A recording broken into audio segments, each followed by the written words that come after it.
자, 북한하고 우리나라 같은 경우는요, 앞으로 3년 반 안에 통일이 될 것 같아요. 제가 볼 때 남북 공동체 체제를 유지할 것 같고요. 대의명분상의 싸움이 일어날 것 같다는 생각이 들고요. 우리 민족끼리 해결할 수 있다면 시너지 효과가 굉장히 큰 거죠. 안녕하십니까, 만산입니다. 반갑습니다, 선생님. 네, 안녕하세요. 오늘은 좀 특별한 주제를 들고 네네네. 이게 지난번 구분예언에서 말씀해 주셨는데 네.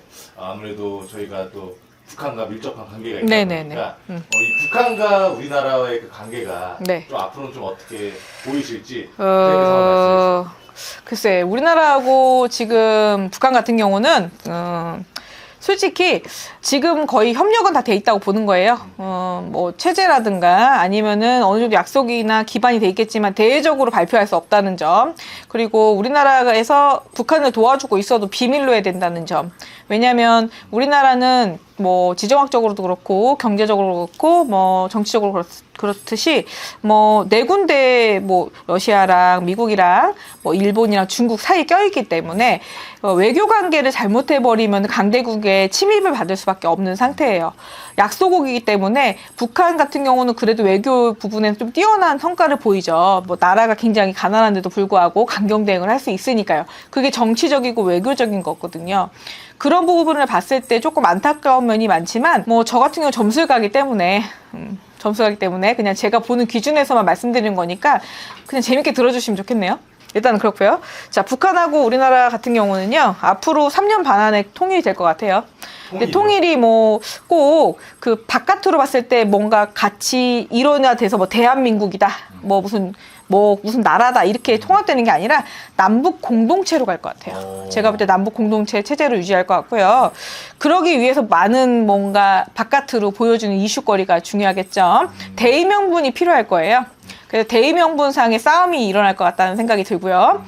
아무래도 우리나라 같은 경우도 지금 뭐 발전은 이미 다 이룩을 했기 때문에 더 이상 발전할 부분이 없어요. 그래서 지금 상황에서는 북한하고 남북공동체로 가는 것이 경제적인 것도 그렇고 뭐 앞으로 대외적인 것도 그렇고 외환 거래도 그렇고 뭐 금융적인 것도 그렇고 더 이득이 될 것 같아요. 그래서 제가 한번 언급한 적이 있는데요.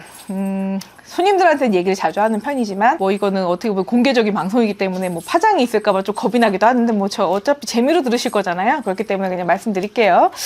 좀 약간의 서로 시행착오 같이 보이는 그런 사건 사고가 많으실 거예요. 이 올해도 뭐 우물풍선도 있었고 그렇겠지만은 가장 그래도 화력이나 뭐 조금 무력 시위 같이 보이는 거는 내년이에요. 내년 7월 정도. 그때 조금 그런 일이 있을 거고요. 그것으로 인해서 뭔가 대의명분이 생겼을 때 우리나라가 조금 체제가 구축되지 않을까. 조금 더 가까워지고 조금 더 바깥으로 보였을 때 이 부분이 대의명분이 돼서 좀 통일할 수 있는 구축이 될 것 같다. 뭐 이렇게 보고요. 또 궁금하신 거 물어보세요. 그럼 그 7월 달의 사건이 네. 내정돼 있는 건가요? 아마도. 이미 어느 정도 그런 얘기들이 다 아마 교통체계나 아니면은 뭐 연락망이라든가 이런 거는 구축이 되어 있을 거로 보여요. 네, 그리고 뭐 북한 같은 경우는 이미 체제가 붕괴된 지 오래됐고요. 대외적으로 뭐 우리나라 아예 연락을 안 한다 이거는 제가 볼 때는 모르겠어요. 물음표고요. 어찌됐건 뭐 중국을 피해서 뭐 일본을 피해서 뭐 우리나라 단독적으로 통일할 수는 없는 상황이기 때문에 강대국을 속이고 통일하고자 한다면 어찌됐건 대의명분이 필요해요. 그래서 대의명분이 뭐가 될지 모르겠지만 경제 규축이었으면 좋겠네요. 우리나라가. 선생님께서 말씀하시는 통일은 어느 한쪽으로 흡수되는 게 아니라 흡수통일은 절대 안 돼요. 그거는 불가능하고요. 흡수통일을 만약에 이런 거죠. 우리나라가 만약 북한이 도발을 해서 만약에 그 안에서 체제 붕괴가 일어났다. 그러면 중국에서 먼저 쳐들어갈 거예요. 아마도. 제일 먼저 일받다가 중국에서 쳐들어갈 거고요. 미국이 손을 못 대게 되죠. 그러면은 그거는 한쪽으로 기우는 통일이 될 수밖에 없는 거고요. 그러면 남북 그대로 그냥 찢어지는 거랑 똑같은 거예요. 중국 대 미국이죠. 이렇게 되니까요. 그거를 없애려면은 경제 통일, 경제적인 뭐 체제, 뭐 공동체로서 뭐 동독하고 서독처럼 한꺼번에 통일이 되진 않았지만 이렇게 왕래는 하게 했었잖아요. 처음에 아마 점진적으로 왕래가 이루어지지 않을까 싶네요. 이게 사실 상상만 해봤지 진짜 이게 3년 안에 이루어진다고 하셔서 네. 어떻게 보면 되게 가까운 미래잖아요. 네, 가까운 미래예요. 아마 그렇게 될 거예요. 될 거고요. 군대 부분도 그렇고요. 많은 부분이 개혁이 될 거라고 봅니다. 그것도 많은 분들이 걱정을 하는 게 네. 나라 간의 차이나 네. 또는 경제 차이로 인해서 이게 뭔가 우리가 더 피해보는 거 아니냐 이렇게 생각하시는 분들도 굉장히 많잖아요. 제가 남북 공동체라고 말씀을 드렸던 경제 공동체를 말하는 거예요. 저희 나라하고 만약에 한미 FTA 같이 만약에 경제 구역이 같아서 뭔가 하나의 인프라를 구축한다는 개념으로 공동체가 될 거란 얘기죠.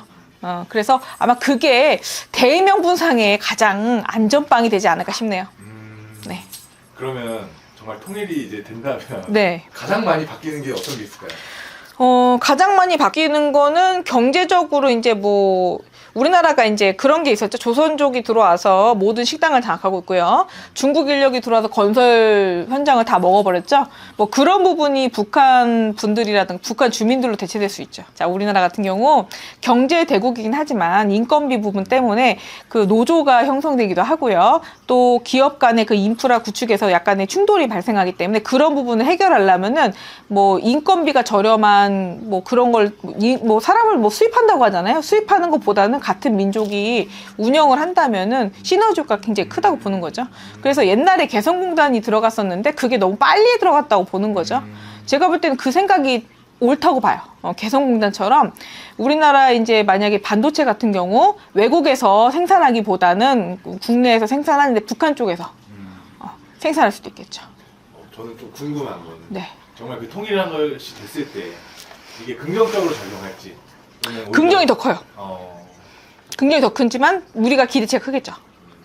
그러니까 북한에서는 체제를 다 따라오기 힘들죠. 경제적인 수준 차이가 있기 때문에 원래는 한 5년 정도 왕복을 한 다음에 그 다음에는 어떻게 될지 모르겠지만 일단은 남북 공동체 수준으로 가는 게 수순으로 가는 게 맞아요. 그럼 이게 공동이라면 어찌됐건 북한은 공산주의고 네. 저희는 민주주의잖아요. 네. 이런 것들도 잘 융합이 될까요? 체제 이념이 이미 붕괴된 지 오래죠. SNS나 지금 인터넷 AI가 발달하면서 모든 정보가 공개되고 있기 때문에 중국도 지금 인민들이 무너지고 있는 상태거든요. 그 정보력 때문이에요. 그게 정보 공개 때문이거든요. 그래서 옛날 사람들은 이게 정보 제한이 가능했죠. 왜냐하면 시간이나 거리상이나 교통수단이 발달하지 않았기 때문에. 그렇지만 지금은 현대사회잖아요. 인프라가 구축되어 있고 AI가 발달했고 교통통신이 발달하다 보니까 이거를 막을 수가 없죠. 그래서 사람 간의 그 교류가 단절될 수가 없기 때문에 막을 수가 없어요. 더 이상은. 그럼 실질적으로는 북한의 체제 붕괴가 먼저 이루어지고 이미 붕괴가 됐다고 보는 거예요. 네. 그거는 극소수층의 그 소수층을 위해서 지금 정권을 유지하고 있다고 보는 거죠. 어떻게 보면 나머지 부분들은 정보가 교류가 안 된다고 볼 수는 없죠. 우리나라에 있는 드라마를 본다든가 영화를 본다든가 뭐 핸드폰이 거기서 개통이 돼서 터질 수도 있고 그래요. 지금 그 정도로 기술이 발달했기 때문에 제한을 100% 한다는 거 쇼 같다는 느낌이 많이 드네요. 정말 우리 시청자분들도 사실 지금 믿고 있지 않으실 분들도 많을 네, 것 같아요. 네. 오늘 또 이렇게 선생님께서 또 먼 미래 그리고 또 가까운 미래에 대해서 이렇게 말씀해 주셨는데 네. 마지막으로 한마디. 네. 제가 하나 말씀드리고 싶은 건 대북관계 문제는요. 이게 한쪽으로 치우쳐 빨갱이다 취급할 게 아니라 이게 우리나라의 국익에 우선이 되느냐. 지금 저희 나라가 한계에 부딪혀 있거든요. 기술 발달을 하다가 인건비라든가 원자재 상승으로 인해서 우리나라가 발전이 멈칫하고 있는 상태예요. 현재 뭐 유가의 영향을 받고요. 일단은 전쟁, 다른 나라의 전쟁이 났을 때 석유라든가 달러 문제에 있어서 우리나라가 그렇게 좋은 위치에 있는 나라는 아니거든요. 그런 위치에 있는 나라이기 때문에 더 중간적인 역할과 우리나라 국익을 선택을 해서 외교 관계를 해야 되는 게 맞습니다. 근데 이제 옛날 같이 중국이나 조선족 그쪽 계통도 지금 발해 쪽이죠. 옛날에 발해라고 하죠. 그쪽 계통이 지금 인건비가 비싸기 때문에 저희 나라에서 일하는 것보다 본국에 가서 일하는 것이 오히려 소득이 높기 때문에 인건비나 아니면 사람 구해 쓰는 게 쉽지 않아요. 그 부분을 우리 동포끼리, 우리 민족끼리 해결할 수 있다면 시너지 효과가 굉장히 큰 거죠. 어쩌면 그게 두려워서 통일을 반대할 수도 있어요. 그래서 한쪽으로 뿔난 걸로 뭐 바라보지 마시고 정말 국익을 원한다면 아니면 국익적인 생각에서 하는 생각이고 국익적인 부분에서 보이는 대로 말씀드린 거니까 오해하지 않길 바래요. 감사합니다. 네.